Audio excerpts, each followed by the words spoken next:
Deuxième partie de Smart Tech, vous nous rejoignez pour la chronique de Tariq Krim, fondateur de codesouverain.fr. Bonjour Tariq, merci de nous avoir rejoints. Mes spécialistes du recrutement des applications de tourisme sont restés avec moi. Aujourd'hui, tu voulais partager dans Smart Tech ta réflexion sur la manière dont l'IA et les chats GPT modifient notre rapport à l'informatique.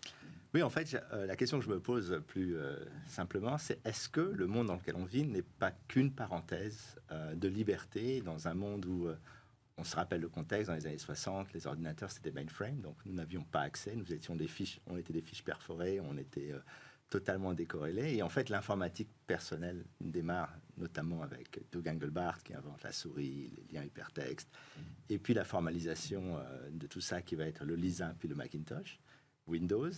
Et pendant 50 ans, en fait, on a vécu un monde où on avait accès à nos données, on pouvait faire des choses. L'ordinateur est un outil de productivité. Steve Jobs disait cette phrase magnifique, l'ordinateur est un vélo pour l'esprit, donc il nous permet de faire beaucoup plus de choses. Oui, c'est joli. Oui. Et la question qui se pose aujourd'hui, c'est effectivement, avec l'arrivée des nouveaux chatbots, est-ce qu'on ne revient pas dans un paradigme où, d'une certaine manière, l'intelligence artificielle nous désapproprie le contenu et on revient dans un monde où en fait on est juste un pion dans un système qu'on ne contrôle pas, une boîte noire.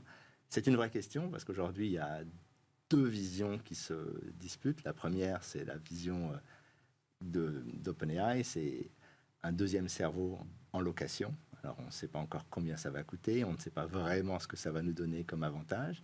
Et une autre vision qui commence à se construire en parallèle de ça, qui est de construire des IA personnelles. Donc, à un moment donné, il faudra trancher de toute façon, est-ce que l'IA, ça fait tout et mal, ou est-ce que ça va nous servir à formaliser des points de réflexion, à traduire, à résumer ou à étendre, c'est finalement la même opération, et donc avoir ces pouvoirs dans son téléphone, et donc construire des modèles portables, personnels, comparativement à des... Ça fait la différence, ça, de passer justement de l'ordinateur au smartphone ?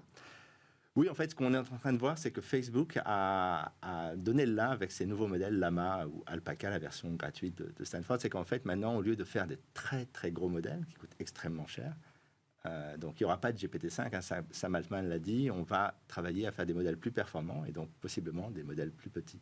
Et donc, la question qui est la question essentielle en informatique, c'est est-ce que c'est un outil pour émanciper l'utilisateur ou est-ce que c'est un outil qui va prendre le contrôle de l'utilisateur, le mettre en autopilote?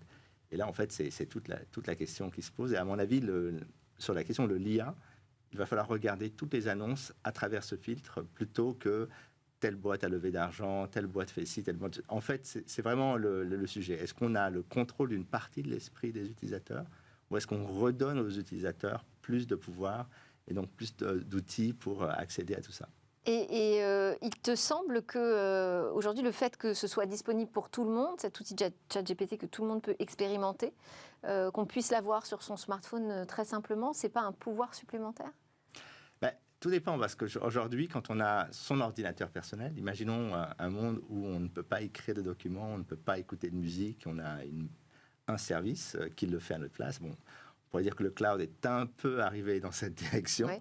Mais on a encore le contrôle. La véritable question, c'est finalement le véritable intérêt d'une intelligence artificielle ou d'un chatbot, c'est de se dire qu'elle a du contexte, elle nous connaît, elle apprend. Moi, ce qui m'intéresse, c'est pas d'écrire des textes à la manière de Mark Twain, par exemple, mais d'écrire des textes ou résumer mes textes, mes documents, les améliorer, faire des recherches en parallèle. C'était l'idée de ce qu'on appelait les agents intelligents autonomes. Oui. Donc, se dire qu'on a une IA qui, en permanence, quand on a fermé son téléphone, va chercher des données, analyse des choses. Pour nous, pour l'instant, tout ce que fait ChatGPT, c'est améliorer une base de données qui appartient à OpenAI. Comme on le disait, OpenAI n'est pas très ouvert, c'est plutôt opaque AI pour l'instant. Donc, et pour ça, c'est un retour vers le passé? Oui, on revient fondamentalement au modèle du mainframe, ce qui était un peu ce que le cloud nous avait un peu habitué à ça. Google avait commencé à revenir vers ce domaine.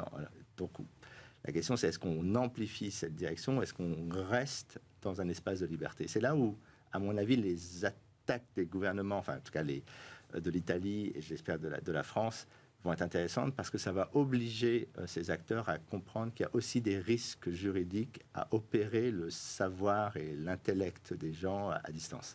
Merci beaucoup, Tariq Krim, de partager tes réflexions avec nous dans Smart Tech. À suivre notre chronique Où va le web ?